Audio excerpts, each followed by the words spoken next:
বিয়ের পর থেকে আমাদের সেভাবে দূরে কোথাও ঘুরতে যাওয়া হয়নি। তো আমরা প্ল্যান করি যে ঈদের ছুটিতে আমরা কক্সবাজার ঘুরতে যাব। আগেও অনেকবার এভাবে প্ল্যান করা হয়, কিন্তু সময়, ব্যস্ততা, সুযোগের অভাবে যাওয়া হয়নি। তো এবার শেষমেশ চলেই গেলাম। হ্যালো সবাই, কেমন আছেন? এটা হচ্ছে আমাদের কক্সবাজারে থাকার প্রথম দিনের ভিডিও। আমাদের গাড়ি ছিল রাত ৮টায়। মাঝখানে আমরা একটু কফি খাওয়ার জন্য নামি রাতে।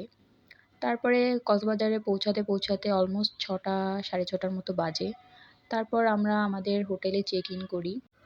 আমাদের হোটেলের চেক ইনের সময় সকাল ১১টা থেকে শুরু, তবে রুমটা আগে থেকেই ফাঁকা থাকার কারণে আমরা আগেই রুমটা পেয়ে যাই। তারপর আমরা আমাদের রুমে চলে যাই। আমাদের রুমটা ছিল টপ ফ্লোরে।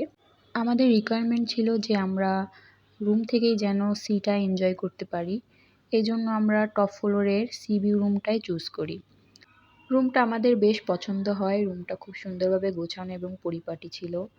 তারপরে আমরা চলে যাই ব্যালকনিতে, ব্যালকনি থেকে সমুদ্র উপভোগ করার জন্য। সমুদ্র দেখার জন্য আমরা এতটাই এক্সাইটেড ছিলাম যে আমরা কোনো রকম রেস্ট না করেই ব্যাগ রেখেই চলে যাই সমুদ্র দেখার জন্য। আমরা যে হোটেলে ছিলাম, হোটেলটা ছিল এসএ ইন্টারন্যাশনাল হোটেল। সেখান থেকে সুগন্ধা বিচে যেতে হেঁটে মাত্র ১০ মিনিট লাগে। তারপর আমরা একটা রিক্সা নিয়ে চলে যাই সুগন্ধা বিচে। বিচে তেমন কোনো লোকজন সকালবেলা ছিল না। তারপরেও আমরা একটা অফ সিজনে যাওয়ার কারণেও হয়তো অনেক কম লোক ছিল। তারপর আমি সমুদ্রে একটু নামি, কিছু ছবি তুলি, ভিডিও করি। ইচ্ছা হচ্ছিল আরও একটু সামনে জলের ভিতর সমুদ্রে যাই, কিন্তু ওইভাবে কোনো প্রিপারেশন না নিয়েই চলে আসি, জাস্ট গাড়ি থেকে নেমে হোটেলে চেক ইন করি। এজন্য আর তখন নামিনি। আমাদের বেশ ভালোই লাগছিল।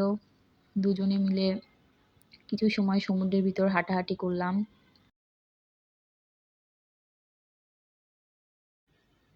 আমাদের তখন খুব ভালো লাগছিল। এখন যখন ভিডিওটা এডিট করতে বসে দেখতেছি, তখন আবারও মনে হচ্ছে যে আবারও চলে যাই সেখানে।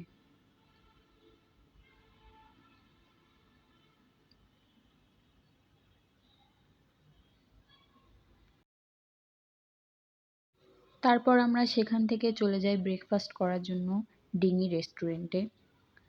রেস্টুরেন্টটা বেশ বড় এবং ফাঁকা ছিল, তেমন কোনো লোকজন ছিল না। তারপর আমরা পরোটা, ডিম ভাজি, তারপরে সবজি অর্ডার করি। এছাড়া তেমন কিছুই ছিল না ওখানে।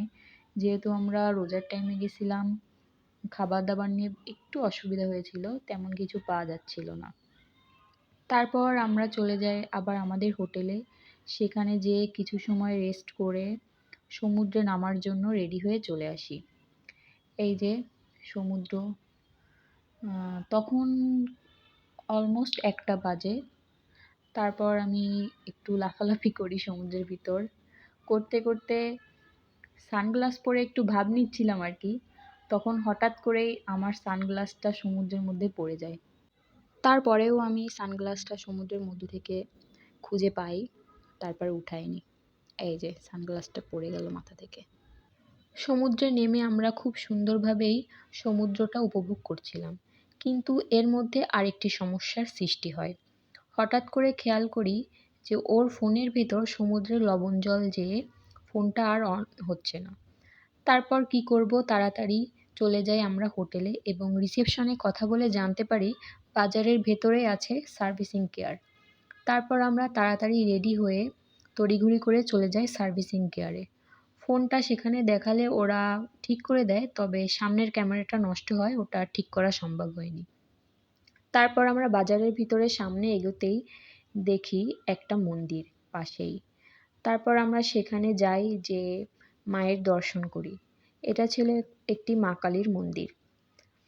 সেখান থেকে বাজারের ভিতরেই আমরা আমাদের লাঞ্চ সারি।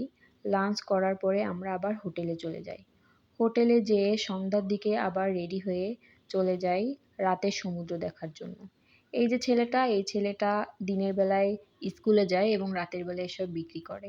ওর থেকে কিছু কেনাকাটা করলাম। তারপরে চলে গেলাম ডিনার করার জন্য।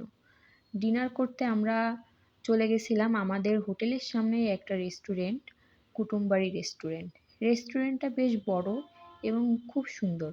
সামনেই দেখলাম একটা লাইভ কনসার্টের স্টেজ করা, কিন্তু তখন লাইভ কনসার্ট হচ্ছিল না। তারপর আমরা ডিনার শেষে চলে আসলাম হোটেলে। এই তো আমাদের কক্সবাজারের প্রথম দিনটা এমনই ছিল, ভালো মন্দ সব মিশিয়ে।